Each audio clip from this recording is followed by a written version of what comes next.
While I'm locked out, I'm waiting for my daughter to get home so I can get in. I just got off work, but I don't have the key to one of the locks, so I can't get in. So anyway, I guess that gives me time to sit here and make a video. And I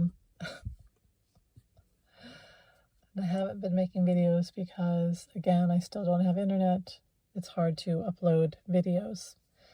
And really hard. It's hard to even upload a page on the website. So I'm on cellular. It's not always the best. Anyway, so here I am. We'll see if this even uploads.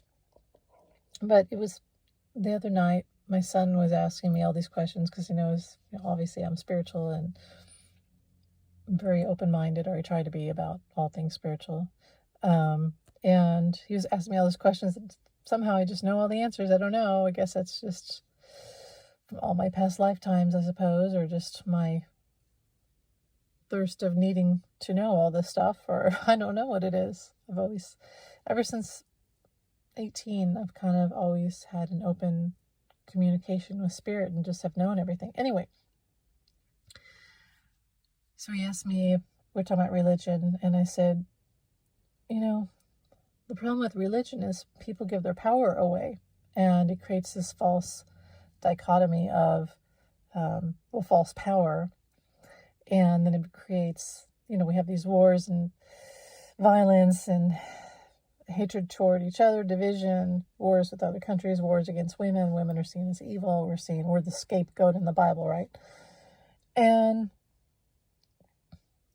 we don't learn here on earth because we are constantly held in account by this guy in the sky with a punishment, with a big stick, who's going to strike us down should we do anything wrong. And the problem is, we shouldn't hurt each other, but we're supposed to learn. We're supposed to learn. And the only way to learn is to continue to learn, to seek knowledge, and to try to learn from our mistakes. We don't want to make mistakes, but we do learn from them. So if you are in a church and the church says you can't do anything but read this Bible, you're going to go to the other side when you die and not have learned a damn thing.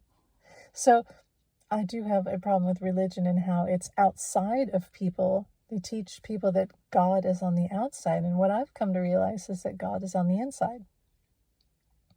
That everything that God is, the divine, the one source, Jesus, everything is on the inside. It's all inside of us. And we're all connected with that. But it's all inside of us. It's inside of us. It's not on the outside, really. Yes, there's inside and outside, but the truth is it's all on the inside. The kingdom of God is within. And as I told him that, I really felt this wash over me of, yes, this is the truth. This is the absolute truth. And then today I was really thinking about it and having all these arguments with MAGA people. They're really coming after me online on socials, because I can still go there and do stuff. And the reason why I feel like Trump came to power is because people were so indoctrinated to a lower place of power, and they looked for a God figure, which they found the worst one. But they do have these corrupt God figures in their church. And look, you see all these preachers who are crooks, sexual abusers, and all these things, liars, thieves, and taking money from their constituents, or the people that come to their church, and worshipers, and they lie to them.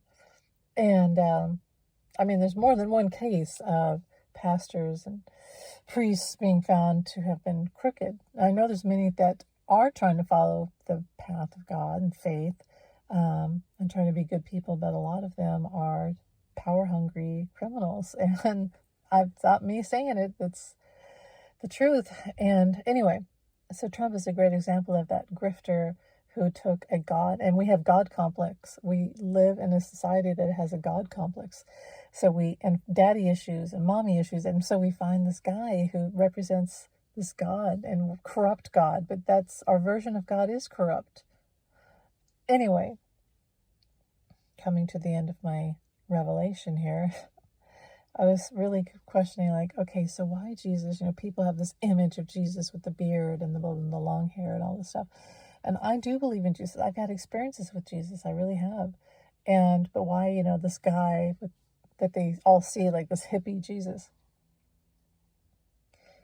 No, and I don't know why that, but what I got was, well, obviously the divine, the source, had to send someone to earth to teach us about the true ways of God, the one source, what have you. And it couldn't just send a ball of light. It had to be a human figure to teach and walk amongst us.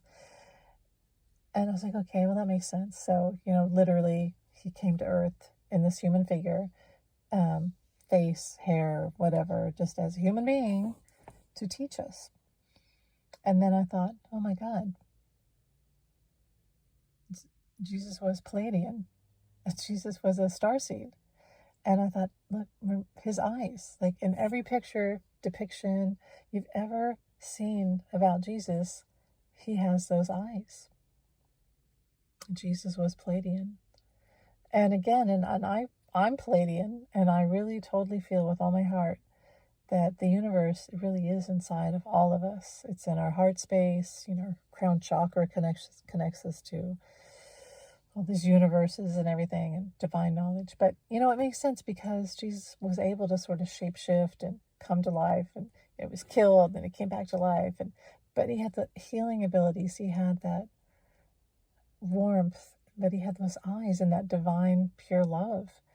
But yeah, he had to be a human figure because no one's going to walk around following a ball of light, or if he was alien looking, they wouldn't have accepted him. That would have been doomsday. So he had to be a human figure. We follow and worship this human figure, but the truth was, and there's my daughter, he was Pleiadian. He was a starseed, like a lot of us are starseeds. Anyway, thanks for listening. Bye.